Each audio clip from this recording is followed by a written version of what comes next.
अपनी last class में हमने फलन और संबंध की कुछ बेसिक नॉलेज ली थी. We study about some basic knowledge about relation and function. आज हम उस नॉलेज पे बेस कुछ क्वेश्चन करने जा रहे हैं. I am going to solve some question. Let's check the questions. मेरे पास यहाँ पर एक क्वेश्चन है कि यदि a is equal to A B C D and b is equal to W X Y Z, तो निम्नलिखित में से कौन सा समुच्चय a से b में संबंधित है.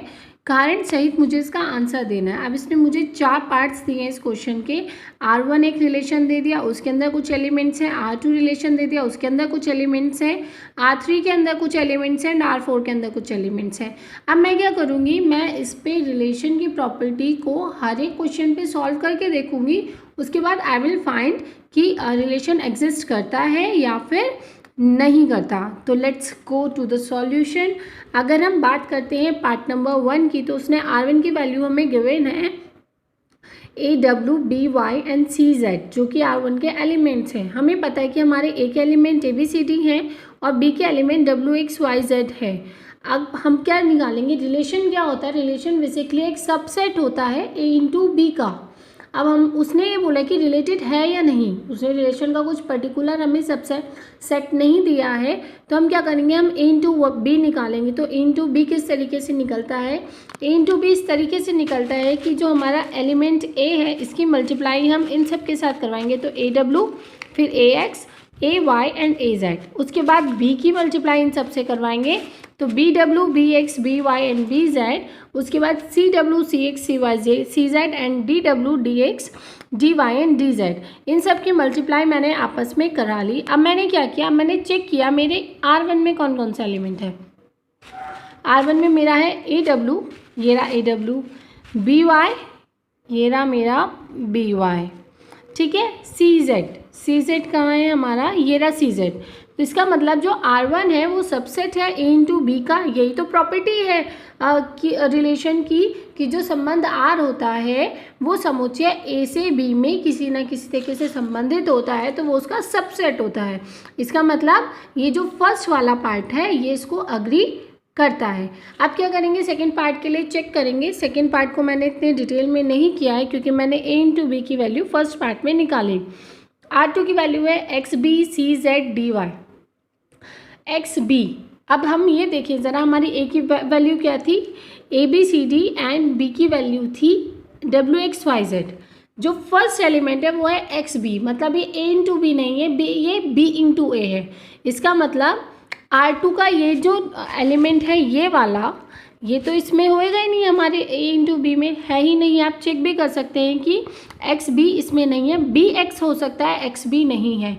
ठीक, क्योंकि हमारा जो R2 है उसका जो एक एलिमेंट है वो ए इंटू बी में नहीं है, इसलिए क्या होगा, ये उस समुच्चय का संबंध नहीं है. R2 is not the subset of A into B, मतलब R2 ए से बी में कोई संबंध नहीं रखता है. R3 के लिए चेक करते हैं. R3 के लिए उसने क्या एग्जाम्पल दिया था, A W A X, D W D Y, C D W C Y and B Y.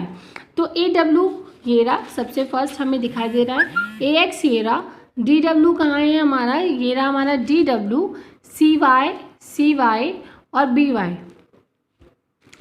मतलब जितने भी एलिमेंट्स R3 में हैं वो हमारे ए इंटू बी में है. इसका मतलब R3 जो है वो रिलेटेड है ए इंटू बी से, मतलब ये उससे संबंधित है, मतलब R3 ए से बी में संबंधित है. इसी तरह हम R4 के लिए चेक करेंगे. जब हम R4 की बात करते हैं तो हमारा एक्स ए R4 में है, जेड बी भी R4 में है, लेकिन एक्स ए इंटू बी में नहीं है और एक्स बी जेड बी हमारा ए इंटू बी में नहीं है. क्योंकि ये हमारा ए इंटू बी में नहीं है, एक्स ए और जेड बी ये हमारा बी इंटू ए में होता. ठीक, तो इसलिए जो R4 है वो ए और बी से संबंधित नहीं है. उस क्वेश्चन के बाद हम एक एग्जाम्पल देखते हैं. इसने एग्जाम्पल में बोला है कि ए किसी बालकों के स्कूल में सभी विद्यार्थियों का समुच्चय है. कोई ए समुच्चय है जिसमें सारे बॉयज़ के स्कूल के बच्चे हैं. ठीक, दर्शाइए कि आर ए कॉमा बी, जहाँ पे ए बी की बहन है, मतलब जो बी है वो बहन है ए जो है वो बहन है किसकी, बी की, मतलब बी तो बॉयज़ हो गया और ए उसकी बहन हो गई। ठीक, अब इसका जो संबंध है वो रिक्त संबंध है, तो फिर आर डैश की वैल्यू ये होगी कि ए कॉमा बी, जहाँ पे ए तथा बी की ऊंचाइयाँ में अंतर 3 मीटर से कम होगा। इससे जो संबंध है वो सर्वात्रिक संबंध है, ये हमें ज्ञात करना है। तो इसमें क्या है, क्योंकि सबसे पहले उसने ये बोला कि बालकों का स्कूल है, तो उस स्कूल में किसी की कोई बहन होगी ही नहीं, तो जो संबंध है वो क्या हो गया, रिक्त संबंध हो गया। तो हमारा जो फर्स्ट पार्ट है वो हमारा क्लियर हो गया। उसके बाद ये बोल रहा है कि जो दो विद्यार्थी हैं उनकी जो ऊंचाइयों में अंतर है वो 3 मीटर से कम है। तो अगर 3 मीटर से कम उनका जो अंतर है वो हमें कहाँ मिलेगा, वो हमें आर डैश में मिलेगा अगर हम ए इंटू ए कर देते हैं। तो ये संबंध कैसा होगा, ये संबंध होगा हमारा सर्वांतरिक संबंध होगा। इसके बाद अगर हम एक नेक्स्ट एग्जाम्पल देखें तो उसने लिखा है कि समुच्चय एन का संबंध आर से इस प्रकार है कि आर ए कॉमा बी, जिसमें जो बी है वो एलिमेंट है एन का और A is equal to B square है। ठीक, अब उसने हमें 3 कंडीशंस दे दी हैं कि अगर ए कोई नेचुरल नंबर है तो हमें ए कॉमा ए एक रिलेशन दिखाना है आर, और रिलेशन कौन सा टेस्ट करना है, ये वाला टेस्ट करना है। तो सबसे पहले फर्स्ट पार्ट का ही देखते हैं। उसने क्या किया, A is equal to A square रखा, क्योंकि उसने ए कॉमा बी की बात नहीं की, ए कॉमा ए की बात की। तो उसने क्या किया, बी की जगह पे ए रखा। अब वो इसके साथ रिलेशन चेक करेगा, तो अगर हम ए की वैल्यू 1 रखते हैं तभी ए का स्क्वायर क्या आएगा, 1 आएगा। तो ए कॉमा ए एलिमेंट होगा आर का अगर ए की वैल्यू 1 है, लेकिन अगर ए की वैल्यू मैं 2 रखूँगी तो 2 इज इक्वल टू 4 आ जाएगा, 2 का स्क्वायर 4, 3 की रखूँगी तो 3 इज इक्वल टू 3 का स्क्वायर मतलब 9 आ जाएगा।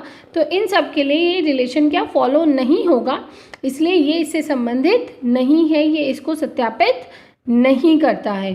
ठीक, उसी तरह अब उसने ये बोला ए इज टू बी एलिमेंट है आर का, बी कॉमा ए भी एलिमेंट है आर का, जहाँ पे ए और बी जो है वो नेचुरल नंबर है, क्योंकि ए और बी हमारे नेचुरल नंबर है, रिलेशन तो यही है ना।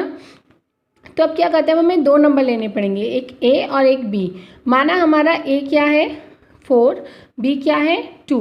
तो अगर हम ये वाली प्रॉपर्टी सॉल्व करते हैं तो 4 is equal to A is equal to B square, ये प्रॉपर्टी इसके साथ सॉल्व होती है, लेकिन बी कॉमा ए के साथ ये प्रॉपर्टी सॉल्व नहीं होती, इसलिए ये कथन भी सत्यापित नहीं होता। मतलब अगर ए कॉमा बी करते हैं, इसको ए रखते हैं और इसको बी रखते हैं, तो 4 इज इक्वल टू 2 का स्क्वायर 4 ओके है, कंडीशन सेटिस्फाई है।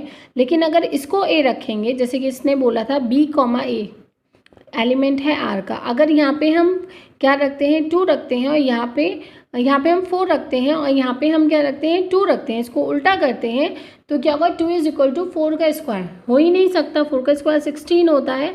तो ये कंडीशन भी यहाँ पे सेटिस्फाई नहीं होती। अब उसने तीसरी कंडीशन दी है ए कॉमा बी, मतलब 2 एलिमेंट ये हो गए, रिलेशन ये जो आर सेट है रिलेटिव एलिमेंट्स का सेट है, उसमें है बी कॉमा सी बी से कनेक्टेड है और ए कॉमा सी बी से कनेक्टेड है, और ये तीनों क्या है नेचुरल नंबर है। तो अब हमें कितने नंबर लेने पड़ेंगे, हमें 3 नंबर लेने पड़ेंगे। हमने ए माना क्या 16, आप कुछ भी मान सकते हो, ये उसने कैलकुलेशन ईजी करने के लिए किया। बी माना 4, ठीक, अब B comma C 4 comma C उसने मान लिया 2, A comma C 16 comma 2, condition फिर वही चेक करेंगे A is equal to B square, इसमें ए कॉमा बी एलिमेंट होगा आर का, क्यों, क्योंकि 16 इज इक्वल टू 4 स्क्वायर, तो 16 is equal to 16, condition satisfy. B comma C मतलब 4 इज इक्वल टू 2 का स्क्वायर, तो क्या हो जाएगा 4 is equal to 4, condition satisfy. अब इसकी बात करते हैं तो 16 इज इक्वल टू 2 का स्क्वायर कंडीशन सेटिस्फाई नहीं होगी, 16 इज इक्वल टू 4 आएगा, तो इसका मतलब ये कथन भी इसके लिए सेटिस्फाई नहीं करता है। तो इस तरीके से हम अपने समुच्चय के क्वेश्चंस को सॉल्व करेंगे। आई होप आप लोगों को ये जो वीडियो में मैंने क्वेश्चन समझाए हैं आप लोगों को समझ में आए होंगे। कोई भी क्वेरी होगी तो आप लोग मुझसे पूछ सकते हैं। Thank you.